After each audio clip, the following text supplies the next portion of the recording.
மத்தேயு அதிகாரம் 9.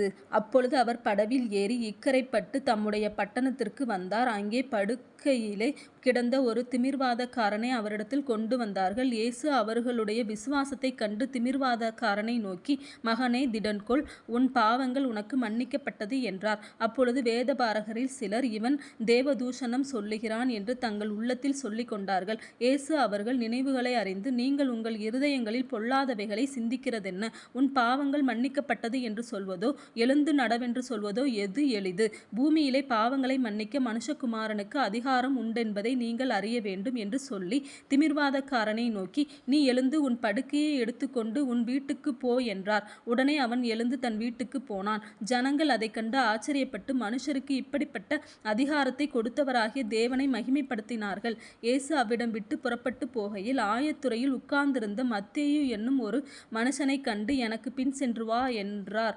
அவன் எழுந்து அவருக்கு பின் சென்றான். பின்பு அவர் வீட்டிலே போஜன பந்தி இருக்கையில் அநேக ஆயக்காரரும் பாவிகளும் வந்து இயேசுவோடும் அவர் சீஷரோடும் கூட பந்தி இருந்தார்கள். பரிசேயர் அதைக் கண்டு அவருடைய சீஷர்களை நோக்கி, உங்கள் போதகர் ஆயக்காரரோடும் பாவிகளோடும் போஜனம் பண்ணுகிறதென்னவென்று கேட்டார்கள். இயேசு அதைக் கேட்டு, பிணியாளிகளுக்கு வைத்தியன் வேண்டியதை அல்லாமல் சுகமுள்ளவர்களுக்கு வேண்டியதில்லை, பலியை அல்ல, இரக்கத்தையே விரும்புகிறேன் என்பதின் கருத்து இன்னதென்று போய் கற்றுக்கொள்ளுங்கள்.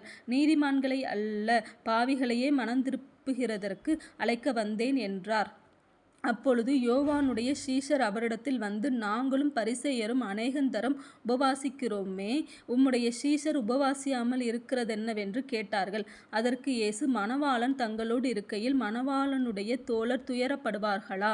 மணவாளன் அவர்களை விட்டு எடுபடும் நாட்கள் வரும், அப்பொழுது உபவாசிப்பார்கள். ஒருவனும் கோடித்துண்டை பழைய வஸ்திரத்தோடே இணைக்க மாட்டான். இணைத்தால் அதனோடே இணைத்த துண்டு வஸ்திரத்தை அதிகமாய் கிழிக்கும், பீறலும் அதிகமாகும். புது திராட்சரசத்தை பழந்துருத்திகளில் வார்த்து வைக்கிறதுமில்லை, வார்த்து வைத்தால் துருத்திகள் கிழிந்து போம், ரசமும் சிந்திப்போம், துருத்திகளும் கெட்டுப்போம். புது ரசத்தை புது துருத்திகளில் வார்த்து வைப்பார்கள், அப்பொழுது இரண்டும் பத்திரப்பட்டிருக்கும் என்றார். அவர் இவைகளை அவர்களுக்குச் சொல்லிக் கொண்டிருக்கையில் தலைவன் ஒருவன் வந்து அவரை பணிந்து, என் மகள் இப்பொழுதுதான் மரித்து போனாள், ஆகிலும் நீர் வந்து அவள் மேல் உமது கையை வையும், அப்பொழுது பிழைப்பாள் என்றான். இயேசு எழுந்து தம்முடைய சீஷரோடு கூட அவன் பின்னே போனார். அப்பொழுது 12 வருஷமாய் பெரும்பாடுள்ள ஒரு ஸ்திரீ, நான் அவருடைய வஸ்திரத்தையாகிலும் தொட்டால் சொஸ்தமாவேன் என்று தன் உள்ளத்தில் எண்ணிக்கொண்டு அவர் பின்னாலே வந்து அவருடைய வஸ்திரத்தின் ஓரத்தை தொட்டாள். இயேசு திரும்பி அவளை பார்த்து, மகளே, திடன்கொள், உன் விசுவாசம் உன்னை இரட்சித்தது என்றார்.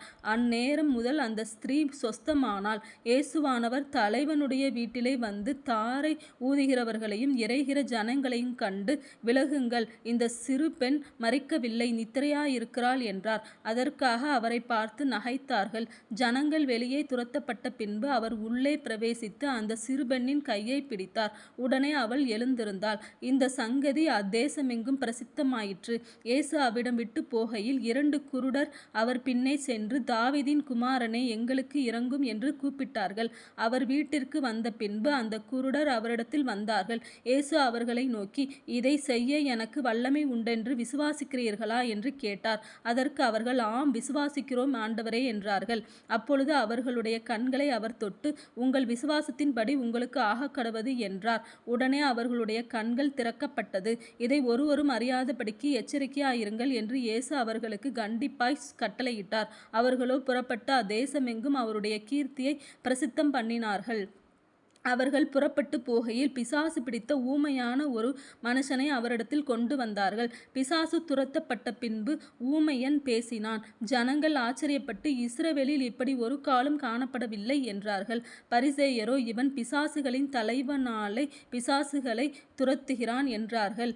பின்பு இயேசு சகல பட்டணங்களையும் கிராமங்களையும் சுற்றி நடந்து ஜெப ஆலயங்களில் உபதேசித்து ராஜ்யத்தின் சுவிசேஷத்தை பிரசங்கித்து ஜனங்களுக்கு உண்டாயிருந்த சகல வியாதிகளையும் சகல நோய்களையும் நீக்கி அவர்களை சொஸ்தமாக்கினார். அவர் திரளான ஜனங்களை கண்டபொழுது அவர்கள் மேய்ப்பனில்லாத ஆடுகளைப் போல தொய்ந்து போனவர்களும் சிதறப்பட்டவர்களுமாய் இருந்தபடியால் அவர்கள் மேல் மனதுருகி தம்முடைய சீஷர்களை நோக்கி, அறுப்பு மிகுதி, வேலையாட்களோ கொஞ்சம், ஆதலால் அறுப்புக்கு எஜமான் தமது அறுப்புக்கு வேலையாட்களை அனுப்பும்படி அவரை வேண்டிக் கொள்ளுங்கள் என்றார்.